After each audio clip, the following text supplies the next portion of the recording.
Ok, Beleza. Vitor. Obrigado. Pessoal, ó, desculpa aí o atraso. A gente vai começar mais uma aula aqui do nosso curso de hipertensão. E hoje a gente vai falar sobre estratificação do risco cardiovascular, tá? É, a gente já comentou um pouquinho, falando agora da hipertensão, né? Nas aulas anteriores, a gente já falou um pouquinho sobre diagnóstico, a gente já falou um pouquinho sobre tratamento, já falou sobre perspectivas novas de tratamento, novas drogas, né? Terapias que estão vindo aí para mudar o tratamento da hipertensão. Falamos de hipertensão resistente refratária, mas tudo isso começa com a estratificação de risco.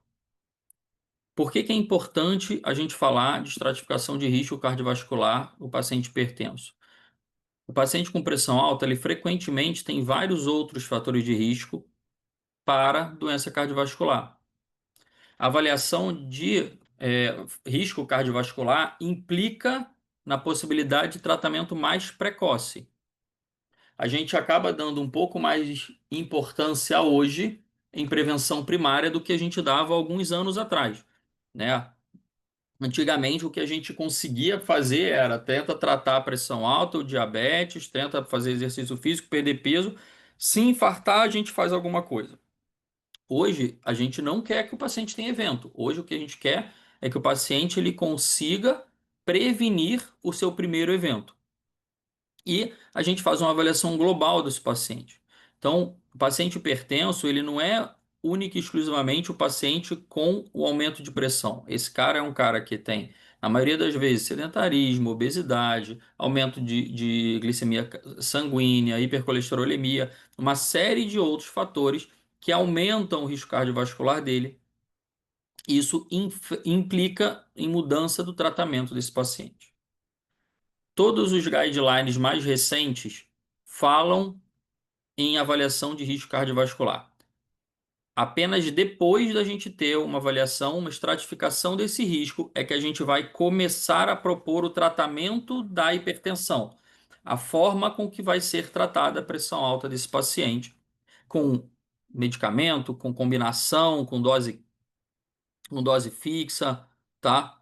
É, então, todos os guidelines mais recentes começam a terapia do paciente hipertenso com a estratificação do risco cardiovascular. Seja esse guideline de 2023 da Sociedade Europeia de Hipertensão, seja o de 2024 da Sociedade Europeia de Cardiologia. Vocês veem que, apesar deles usarem estratificação de risco cardiovascular, eles têm um pouquinho de diferença. A estratificação do risco do guideline da AES, ela é uma estratificação baseada em fatores de risco e grau de hipertensão, uma tabelinha em que você vai aumentando ou reduzindo o nível de risco desse paciente. Já a ESC, ela sugere o uso de uma escala, de uma calculadora, que é essa Score2 ou Score2-OP, que é de pessoas mais idosas, old person, em que você estratifica o risco daquele paciente ter evento em 10 anos. E aí, baseado no risco que esse paciente tiver, a mudança é feita ou instituído um tipo de tratamento diferente, tá? Mais recentemente, esse ano de 2025, foi publicado o guideline da American Heart Association, da Sociedade Americana de Cardiologia, que também faz a avaliação de risco. Então, o tratamento ele é baseado no risco do paciente, uma individualização do risco. E aqui eles também usam uma calculadora, que é o Prevent, que é um score de avaliação de risco cardiovascular também em 10 anos. E aí, baseado nisso, define-se a forma que se começa a tratar o paciente com hipertensão. A nossa sociedade, o nosso guideline da sociedade brasileira também usa o mesmo tipo de pensamento. A gente vai agora, esse mês, vai ter um lançamento do novo guideline da nova diretriz brasileira de hipertensão arterial, esse mês agora de setembro. E isso a gente provavelmente vai continuar, mas a gente vai ter alguma mudança em relação à forma com que a gente faz a estratificação de risco do paciente. Então, a gente, na nossa diretriz de 2020, que é a última agora ainda mais atualizada, antes desse lançamento desse ano, ele também faz uma estratificação de risco muito parecido com o que a AES faz em 2023, em que você cruza níveis de pressão arterial com presença de fatores de risco ou lesão orgânica, e chega aos tipos de risco do paciente. Como que a gente pode fazer para estratificar o risco do nosso paciente no consultório ou no ambulatório, tá? A gente pode usar esse tipo de modelo da diretriz da Sociedade Brasileira de Hipertensão, tá? Em que a gente vai colocar o paciente aqui, fazer cruzar o paciente e ver em qual categoria que ele se enquadra, tá?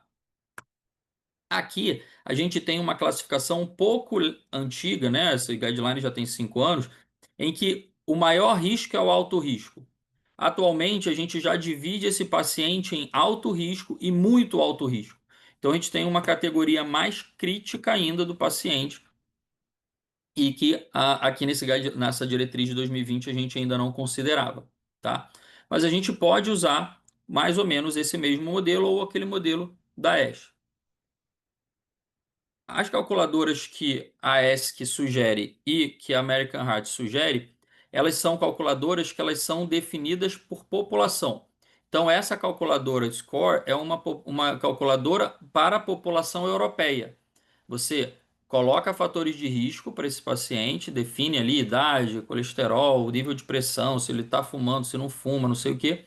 Mas você também escolhe a região da Europa que esse paciente vive. E aí tem algumas regiões europeias que você tem uma maior prevalência de doença cardiovascular e outras regiões europeias que você tem uma menor prevalência de doença cardiovascular. Então, isso também é agregado à avaliação de risco cardiovascular desse paciente. Então, é uma ferramenta que, para aqui o Brasil, ela não é uma ferramenta adequada, porque ela é uma ferramenta usada para o continente europeu, assim como o Prevent. O Prevent você coloca o código postal americano justamente também para definir qual é a região americana em que aquele paciente vive, também levando em consideração que existem regiões em que tem maior risco de doença cardiovascular, provavelmente relacionada a níveis socioeconômicos, a etnias, né? Tudo isso do que outros. Então, também é uma ferramenta que é utilizada no território americano. Ela não foi feita para as Américas, aqui para a América do Sul e nem para o Brasil. Então, como que a gente pode usar como a gente pode fazer para estratificar o risco do nosso paciente? Existem algumas calculadoras online e eu vou destacar aqui duas, que é a calculadora da Organização de Saúde Pan-Americana, tá? Que a gente consegue definir qual é o país que eu estou levando, que eu estou estudando, qual é o país que eu vou fazer a estratificação de risco, e você vai respondendo as perguntas e ele vai avançando. Então, o paciente tem história de doença cardiovascular? Sim ou não? Aí vai dizer a idade do paciente, sim ou não? Colesterol, você bota o nível. O paciente toma estatina, sim ou não? Faz tratamento da pressão, sim ou não? E você vai andando por esse site, você vai avançando por esse site e vai fazendo a avaliação de estratificação de risco cardiovascular. E a gente tem o bom e velho score de Framingham. Também é um score também que é utilizado para calcular risco cardiovascular. Foi utilizado durante muito tempo aqui no Brasil. O score da Sociedade Brasileira de Cardiologia durante muito tempo usou o score de Framingham, tá? E é um score clássico que sim, dá para fazer uma avaliação, uma boa avaliação de risco cardiovascular. Obviamente, a gente tem alguns fatores aqui que não são levados em consideração. Então, a gente tem ferramentas um pouco mais modernas. Se você entrar no site da Sociedade Brasileira de Cardiologia, Departamento de Aterosclerose, você tem uma ferramenta em que você consegue fazer a estratificação do risco cardiovascular do seu paciente da mesma maneira daquela ferramenta da Sociedade Pan-Americana, tá? Em que você entra no site e você vai colocando as informações, as características do paciente e você vai conseguindo avaliar e estratificar o risco desse paciente, tá? Vou fazer um teste aqui, ver se funciona. Vocês conseguem ver a minha internet, não? Tá no slide de estratificação de risco cardiovascular. Ah, então eu tentei fazer tentei fazer um negócio aqui, mas não funcionou. Que eu tinha colocado um link aqui para clicar e eu achei que ia abrir para Mas vocês, espera um ó, instantinho, não abriu, não? o site aqui para a gente fazer, pra vocês verem como é que é. Acho que Deixa você vai eu, ter que compartilhar a tela toda, você só está É, compartilhando a peraí, eu acho que vai ter apresentação. que compartilhar, é. deixa eu recompartilhar aqui, peraí. Acho que vale super a pena.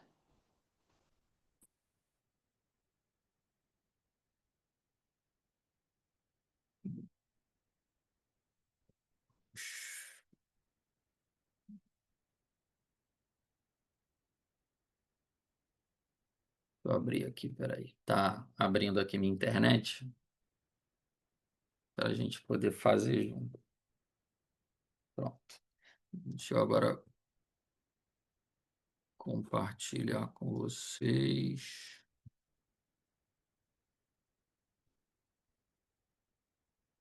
Estão vendo agora o site?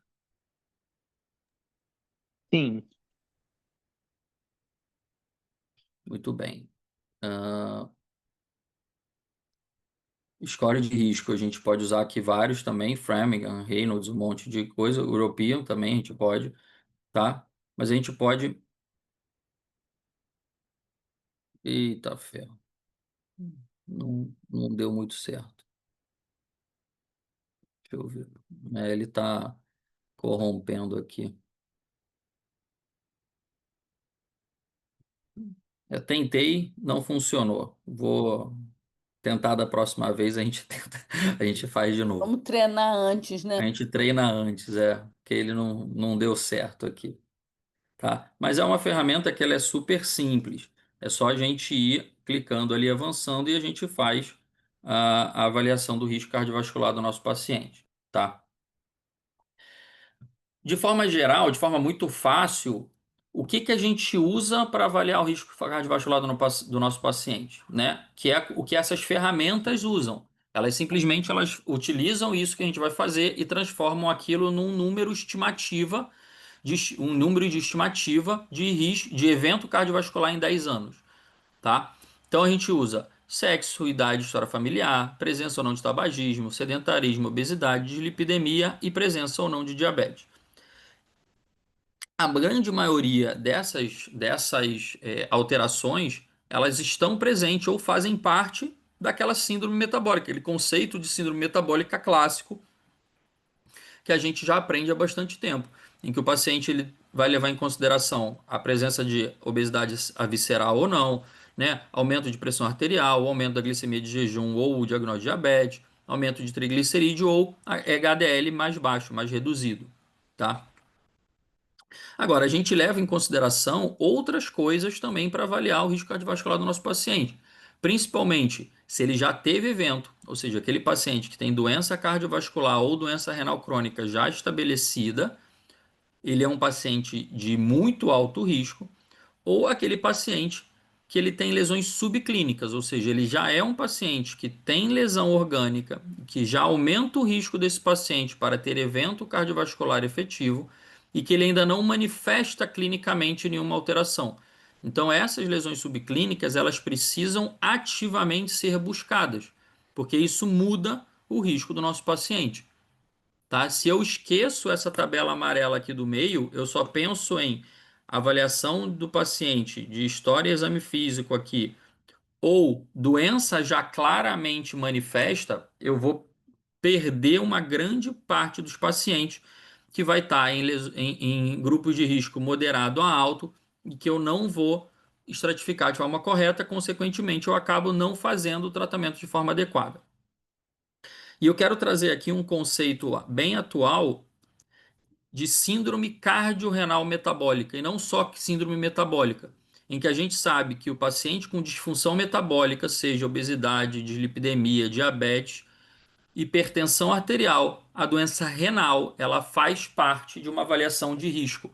Antes o paciente que tinha alterações renais, seja disfunção, diminuição da taxa de filtração glomerular, seja lesão orgânica através de albuminúria, esse paciente ele não era considerado como fator de risco e hoje a gente sabe que isso é um fator de risco importantíssimo para a doença cardiovascular. Então a gente sai daquele conceito clássico de síndrome metabólica apenas para um conceito mais amplo de síndrome cardiorrenal metabólica. E como eu faço a avaliação para o meu paciente? Como é que eu vou estratificar esse paciente? Vai tudo começar pela avaliação clínica, pelo exame clínico daquele paciente.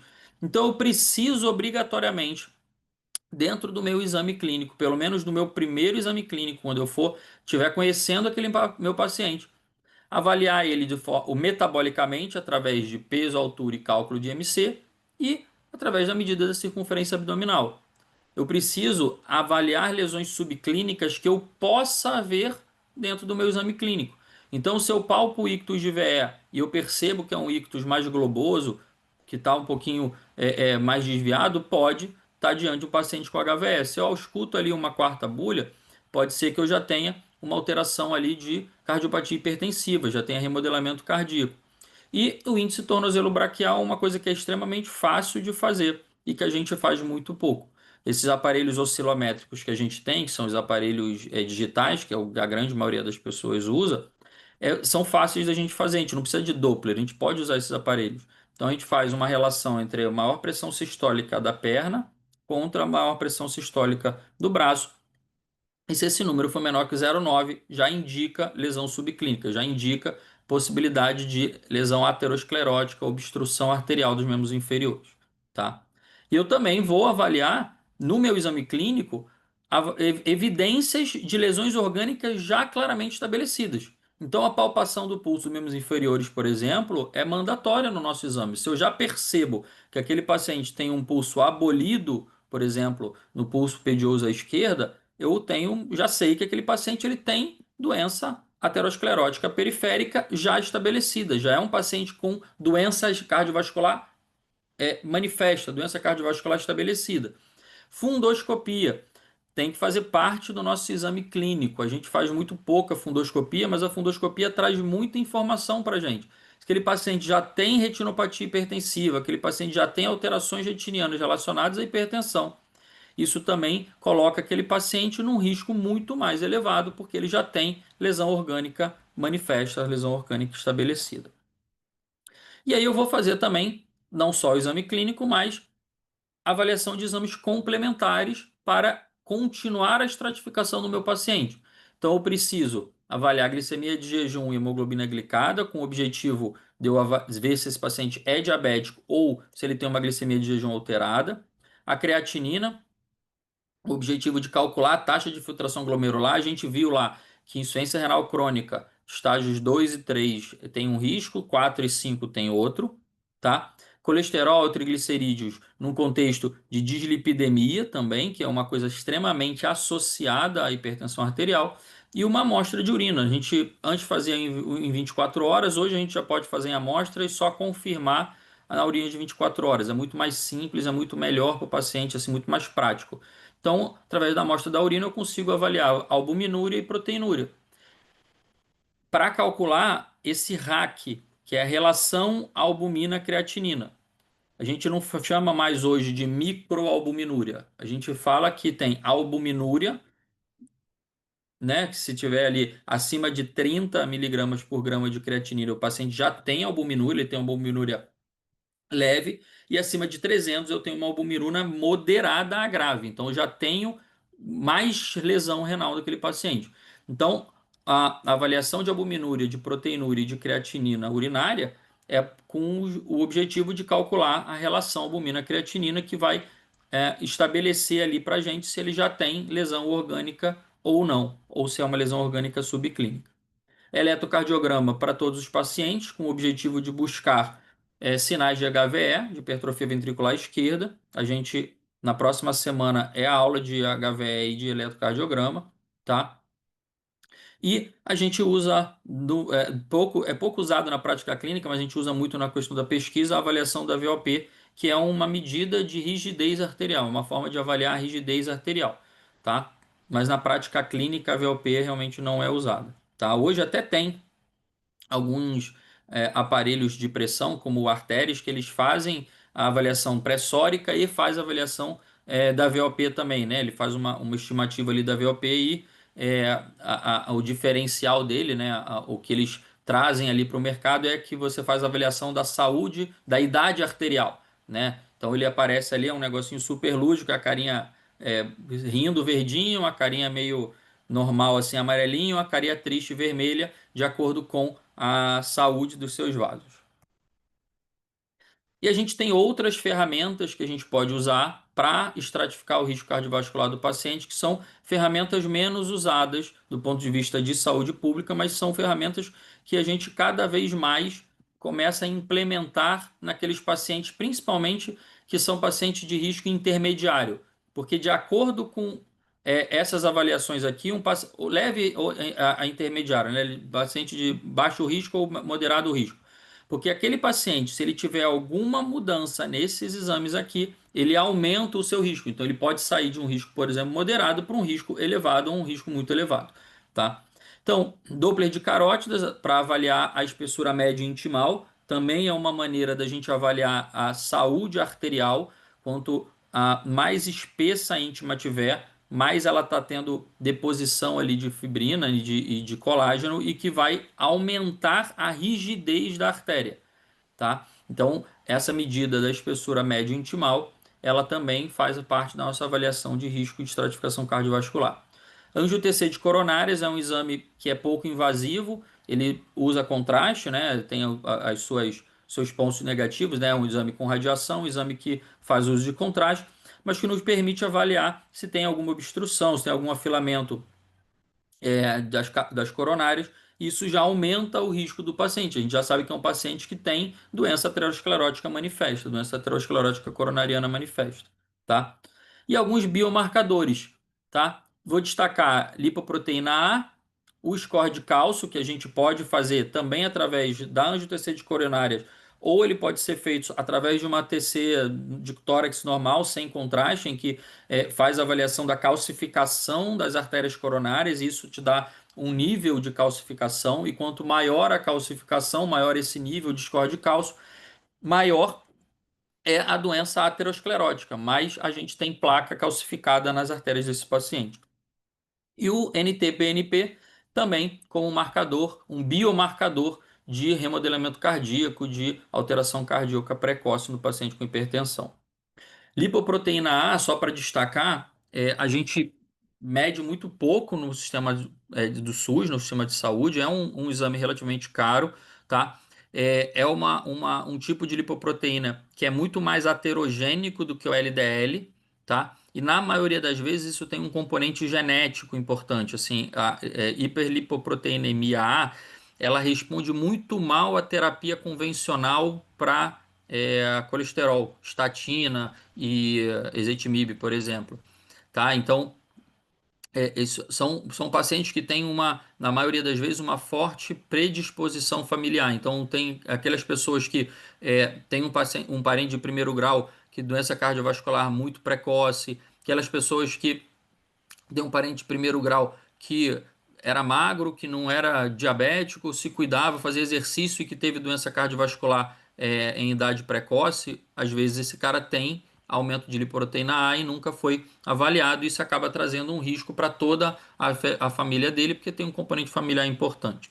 Tá? Ainda não tem nenhuma terapia específica, eles respondem mal ali as estatinas, mas você acaba usando estatinas de potência maior, coloca o paciente para tratar todos os outros fatores de risco. Esse paciente é um paciente que vai ter que cuidar do peso, vai ter que fazer atividade física, controlar a pressão, vai ter que ter um acompanhamento médico muito mais próximo, porque é um paciente de risco muito maior, tá?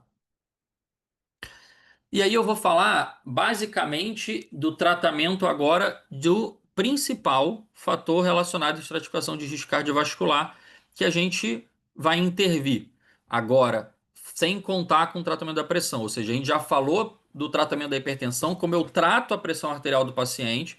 Paciente com diabetes e tudo é um outro capítulo, o tratamento de diabetes. O que que eu vou fazer? Vou falar agora do tratamento da dislipidemia, uma vez que a gente está falando de doença cardiovascular aterosclerótica e a gente sabe que dislipidemia é um importante fator de risco. Então, baseado no risco do nosso paciente, a gente vai ter metas para atingir do colesterol LDL e do colesterol não HDL, tá? Então, a gente precisa seguir e precisa tentar atingir essas metas, porque é isso que vai fazer diferença no tratamento do paciente, é isso que vai fazer diferença no prognóstico a longo prazo e botar esse paciente com um risco menor de ter evento cardiovascular. Então, aquele paciente de muito alto risco, a gente tem que tentar trazer o LDL dele para níveis menores do que 50. Então, é um tratamento muito intensivo para o LDL, é um tratamento muito intensivo para a dislipidemia. E isso vai necessitar estatinas de potência alta e, às vezes, associação com outras drogas, tá? Como a ezetimiba, que a gente já tinha comentado, ou inibidores do PCSK9, que são outras drogas para tratar de dislipidemias mais graves, dislipidemias refratárias, pacientes de muito alto risco cardiovascular. Então, eu quis trazer aqui para vocês uma tabelinha em que a gente vê a potência das estatinas que estão disponíveis aqui no mercado. Então, você vê que quando a gente fala de estatina de alta potência, a gente só tem duas estatinas que a gente pode usar dentro do mercado brasileiro, que é a atorvastatina e a rosuvastatina em doses altas, tá? Então, a atorvastatina pelo menos 40 a 80 miligramas e a rosuvastatina 20 a 40 miligramas. Então, aquele paciente que a gente acompanha no nosso ambulatório de diabetes, aquele paciente que a gente acompanha no nosso ambulatório de hipertensão resistente ou no ambulatório de clínica médica, que é um paciente de alto ou muito alto risco, esse paciente ele tem que estar em uso de uma dessas duas estatinas. Ele precisa de estatina de potência maior, justamente porque ele precisa ter metas de LDL mais rígidas. Então, o que a gente mais ou menos pode entender e pode ver é que assim, o uso da simvastatina, que é a estatina que é distribuída gratuitamente pelo Sistema Único de Saúde, ela é muito limitada. Limitada àqueles pacientes de baixo risco cardiovascular, às vezes moderado risco cardiovascular. Então, hoje, até questiona-se se a simvastatina deveria ser a única estatina é, disponível gratuitamente, porque o grupo de pacientes que se beneficia da atorvastatina é muito maior. É muito mais lógico, por exemplo, eu ter disponível a atorvastatina e usá-la para os pacientes de baixo e médio risco em doses menores e usá-la em doses maiores para aquele paciente de alto e muito alto risco do que ter só a simvastatina e eu não poder usá-la de forma adequada para pacientes de alto e muito alto risco. Eu tenho que ter uma segunda droga que o acesso é muito mais dificultoso, tem muito mais burocracia e acaba cursando com um custo maior para o paciente, para o sistema de saúde também. Então, o que eu quero trazer aqui para vocês em relação ao tratamento da dislipidemia com estatina? É, a gente sabe que a estatina de moderada intensidade, tá? A simvastatina, vamos dizer assim, ela vai no máximo, reduzir o LDL em 50%, tá? No máximo, assim, se eu tiver uma ótima resposta. Aquelas de alta intensidade, elas já começam a reduzir a partir de 50%. Quando eu associo o ezetimibe, eu já aumento para mais de 65% de redução, tá? Então, o que que talvez seja mais interessante? Eu estar com a atorvastatina 40 e não atingir a meta, aumentar para 80 ou talvez associar o ezetimibe. Então, assim, se eu associo o ezetimibe, pode ser que eu tenha maior ganho na redução do LDL do que eu aumentar de 40 para 80. Tá? Então, isso é uma coisa também que é importante a gente ter em mente. Porque quando eu aumento essa dose de estatina, eu estou não só aumentando o custo, como eu estou aumentando a chance de efeitos colaterais, de para-efeitos relacionados a ela. Tá? Então, às vezes, isso é mais interessante eu poder associar o ezetimibe, que eu aumento a minha chance de redução de LDL, eu tenho um acréscimo na minha intensidade da redução do LDL, do que dobrar ou triplicar a dose, às vezes, da estatina. Tá? Os inibidores de PCSK9 são drogas que a gente usa para dislipidemias de mais alto risco ou de mais refratariedade, pacientes com dislipidemia muito maior. E a gente também pode associar o inibidor de PCSK9 com estatina de alta potência, por exemplo, e a gente consegue reduzir em até 75%. E se eu associo inibidor de PCSK9, estatina e ezetimibe, eu acabo conseguindo reduzir em até 85% isso. Então, aqueles pacientes de muito alto risco, aqueles pacientes que têm história familiar muito precoce, às vezes aqueles pacientes com lipoproteína A aumentada, que a gente sabe que é uma dislipidemia muito mais heterogênea, que responde pouco à estatina, que já estão usando ali estatina em dose alta e ezetimiba, a associação do inibidor de PCSK9 pode trazer aquele aumento da redução da LDL que eu preciso para chegar na meta do paciente, tá? Bom, eu vou terminando aqui com algumas mensagens para vocês, em que a avaliação metabólica e estratificação do risco cardiovascular é a ação melhor para a gente prevenir eventos cardiovasculares, é a melhor forma de eu prevenir que o paciente tenha eventos. Eu quero trazer que vocês se lembrem desses novos conceitos de síndrome cardiorrenal metabólica, e não só da síndrome metabólica do passado, é uma síndrome muito mais complexa. Lembrar dos biomarcadores que a gente vai cada vez mais utilizá-los, tá? E lembrá-los de solicitar, às vezes, dentro do sistema de SUS mesmo, assim, dentro do nosso ambiente do SUS, pode ser alguns pacientes que se beneficiem sim em fazer esse tipo de marcador. Imagens avançadas da mesma forma, angiotensídeos coronários e score de cálcio são imagens que a gente utiliza muito pouco, mas que podem sim aumentar a nossa certeza, a nossa avaliação correta do risco cardiovascular desse paciente. Então, aquele paciente que ele é moderado risco, dependendo do biomarcador, dependendo da imagem, por exemplo, ele pode virar alto risco ou muito alto risco, tá? E uma coisa que a gente tem que ter em mente e tem que estar sempre em mente isso para qualquer doença que a gente for tratar, doença cardiovascular, seja hipertensão, diabetes ou de lipidemia, é que o controle intensivo das comorbidades, da pressão, do diabetes e do colesterol é o que muda a história natural da doença cardiovascular.